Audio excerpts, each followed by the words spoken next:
Ya, bagi teman-teman, hari ini 14 Maret jam 7.24. Gue baru pulang dari nganterin anak, lalu kemudian nongkrong di depan komputer, coba riset sedikit dan tentu dibantu oleh ChatGPT untuk melihat sistematika berpikirnya ketika gue pengen bicara tentang politik identitas dan perang Ukraina yang mungkin kita bisa pelajari untuk mempersiapkan diri kita masuk dalam pesta demokrasi terbesar di Indonesia, yaitu pemilu yang akan dilakukan tahun 2024 nanti. Sorry kalau ada suara-suara ribet di pinggir jalan, dan pagi-pagi biasanya rame, entah ada orang jualan, entah ada mobil motor dengan knalpot yang baik atau yang nggak baik. Sorry buat itu. Tapi mudah-mudahan suara gue cukup terdengar dan kita bisa sama-sama mikir tentang hal ini. Kembali lagi di channel Ceceran dan kita akan bahas sekali lagi politik identitas dan perang Ukraina. Teman-teman mungkin yang belum tahu aja, yang udah tahu ya nggak apa-apa lah gitu ya. Termasuk yang setuju boleh dilanjut, kalau yang nggak setuju skip aja videonya. Ukraina adalah negara yang ada di Eropa Timur yang berbatasan dengan Rusia. Ukraina sebenarnya negara yang baru lahir tahun 1991 setelah runtuhnya Uni Soviet. Perang Ukraina ini sebenarnya dimulai dari tahun 2014 sejak penguasaan Rusia terhadap semenanjung Crimea. Tapi ada latar belakangnya tentunya. Ketegangan antara dua suku, politik identitas suku dari Ukraina, etnis Rusia dan etnis Ukraina ini terjadi sudah berlangsung cukup lama. Saya menduga sejak mereka memerdekakan diri, begitu ya. Karena ada yang setuju memerdekakan diri, pastinya ada yang tidak setuju. Kenapa? Karena etnis Rusia masih tetap ingin menjadi bagian dari Rusia. Sedangkan etnis Ukraina ingin mempertahankan wilayahnya meskipun di dalamnya ada etnis Rusia, dan mereka berusaha untuk, dalam tanda petik, mimpi mereka adalah mengintegrasikan diri, mendukung kedaulatan sebuah bangsa yang utuh meskipun beda-beda. Tapi rupanya ketegangan ini nggak bisa diredakan. Ketegangan ini terus terjadi. Ketika pemimpinnya dari Rusia, maka etnis Ukraina akan mengganggulah, katakanlah begitu. Lalu ketika etnis Ukraina menjadi pemimpin, etnis Rusianya juga merasa tidak nyaman dan sebagainya. Bahkan kemudian di tahun 2014 konflik-konflik bersenjata juga terjadi di wilayah Donetsk dan Luhansk, di mana orang-orang Ukraina ketika pemimpinnya Ukraina menganggap itu adalah sebagai kelompok separatis. Nah, saat itu konflik ini semakin menjadi karena turunnya Presiden Ukraina di tahun 2013 setelah protes besar-besaran yang dikenal dengan Euromaidan ini. Di Kiev, ratusan ribu orang turun ke jalan lalu menggulingkan pemerintahan Presiden Viktor Yanukovych.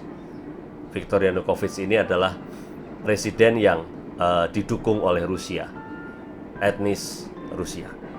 Nah, kalau kita bisa lihat bersama, bolanya tentu kita bisa tahu setelah itu Rusia dipimpin oleh etnis Ukraina.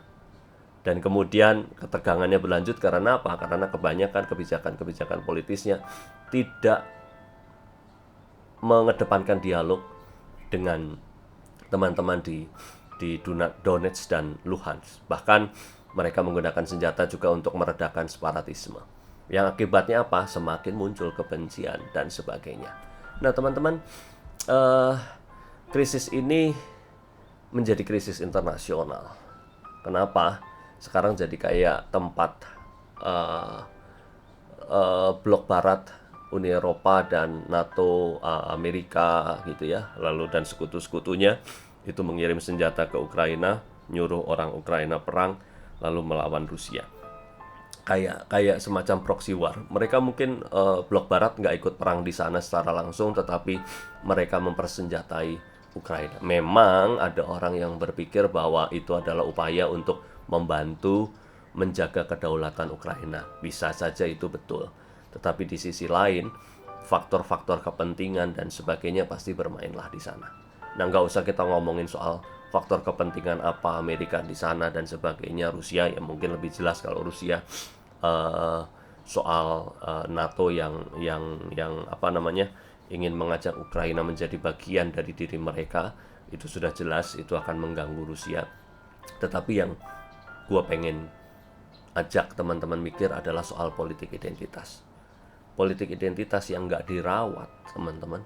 Politik identitas yang nggak diatasi gitu ya. Gejolaknya, eskalasi percakapan maupun tindakan-tindakan fisiknya, maka yang terjadi adalah perpecahan dan peperangan. Seorang tokoh politik 9 Maret katanya tadi di YouTube diwawancarai oleh ABC News dan mengatakan politik identitas itu biasa.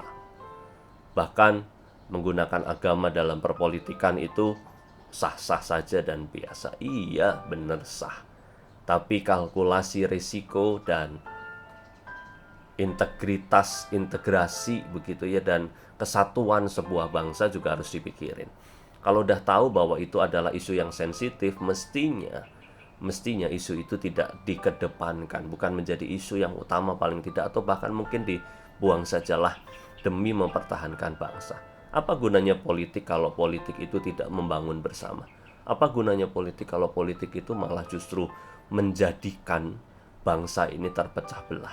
Apa gunanya politik yang tidak menyejahterakan kota?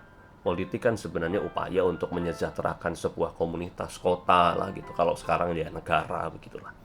Nah, ketika itu yang terjadi, kita harus mikir untuk menggunakan politik identitas dalam percaturan hubungan bersama antar etnis yang berbeda, agama yang berbeda, kelompok yang berbeda satu dengan yang lain. Belajar dari Ukraina. Ukraina ini gagal untuk membuat etnis Ukraina dan etnis Rusia merasa bahwa negara Ukraina adalah negara mereka bersama. Gagal untuk membangun persahabatan satu dengan yang lain. Dan bahkan ada orang-orang yang menggunakan isu-isu ini demi kepentingan mereka sendiri. Orang-orang yang blok Barat tentu mendapatkan keuntungan dari relasi dengan Barat. Yang blok Timur juga demikian. Blok Rusia juga demikian. Nah, bagaimana mereka sebenarnya gagal untuk mempertahankan diri sebagai sebuah bangsa karena mereka gemar diembusi isu politik identitas. Nah, teman-teman, korbannya banyak. Kerusakannya permanen dan sebagainya. Di Indonesia yang paling gampang digoreng ketika pemilu biasanya soal asing gitu ya, asing menunjuk ke barat ya. Lalu soal aseng gitu ya. Lalu soal etnis, lalu soal agama, suku gitu ya. Kalau kita bisa lihat teman-teman, ini tentu hal yang harus kita pikirkan matang-matang, apalagi lu yang ada di perpolitikan. Lu mikir apa sih sebenarnya? Lu mikir kelompok lu sendiri atau mikirin diri lu sendiri demi keuntungan diri lu sendiri, demi sebuah kursi di jabatan eksekutif maupun kursi di jabatan legislatif begitu ya? Apakah lu cuma mikirin diri lu sendiri lalu menghalalkan politik identitas?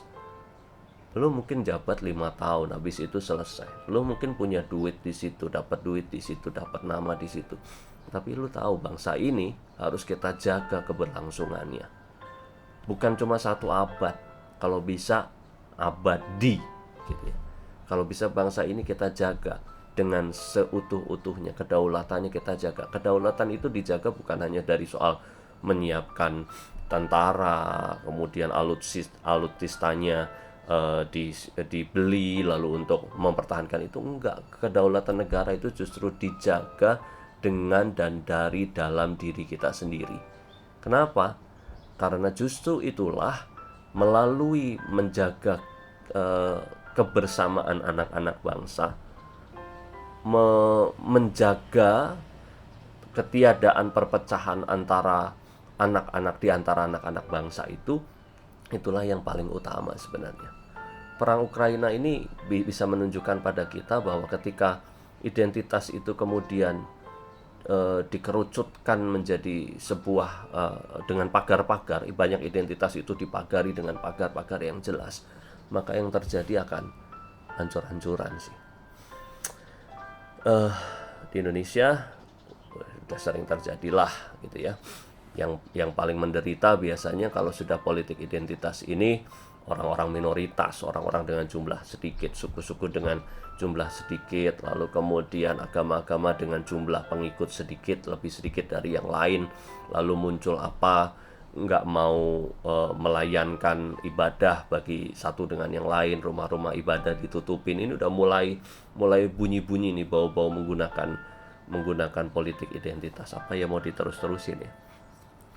Mau sampai kapan tokoh-tokoh politik Indonesia dengan kerdil menggunakan politik identitas yang beresiko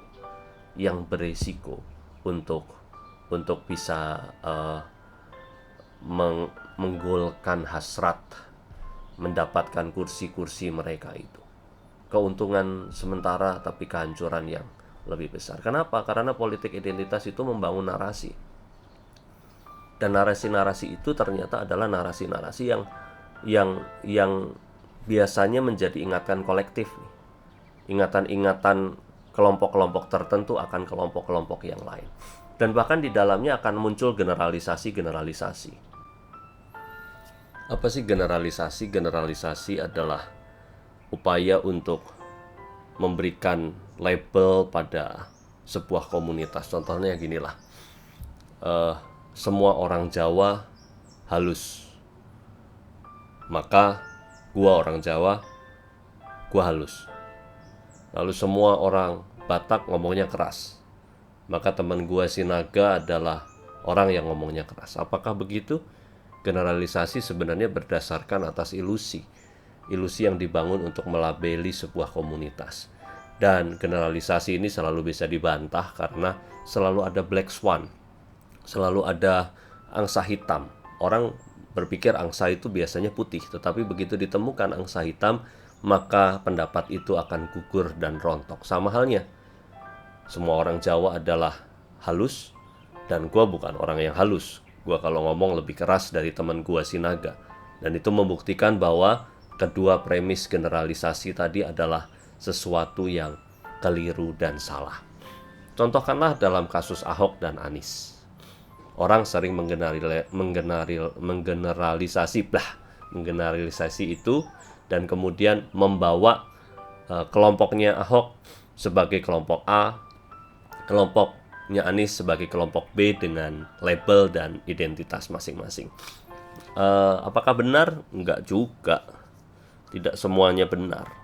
Tetapi karena itu dipakai, lalu kemudian muncullah narasi-narasi atas dasar generalisasi tadi yang membuat sampai hari ini bisa saja satu dengan yang lainnya masih saling melabeli satu dengan yang lain. Padahal itu sudah selesai, kontestasinya sudah selesai, tapi percakapannya masih terus-menerus terjadi. Dan tidak ada lagi hubungan satu dengan yang lain, tidak ada lagi peleburan satu dengan yang lain. Ini generalisasi yang cukup berbahaya ketika kita mengedepankan politik identitas. Bisa saja itu juga yang terjadi di Ukraina, bahwa etnis Ukraina menganggap etnis Rusia begini-begini, sedangkan etnis Rusia menarasikan etnis Ukraina begini-begini, yang akhirnya generalisasi itulah yang dipakai untuk menjadi cara berpikir. Dan ingat, semua perang berawal dari pikiran. Dan ketika narasi-narasi itu menjadi sebuah narasi-narasi yang berbahaya, maka yang harus kita pikirkan adalah bagaimana menciptakan narasi-narasi yang positif, termasuk dalam pemilu kita nanti 2024. Yuk, bikin pemilu yang sehat. Udahlah, gak usah pakai narasi-narasi yang negatif, generalisasi, dan hindarilah. Kalau gua, lu gak setuju boleh. Gua milih untuk menghindari politik identitas yang berdasarkan suku, agama. Monggo dicermati. Gue masih mikir sih, gue masih berusaha ngecek pikiran. Salam ceceran, bye.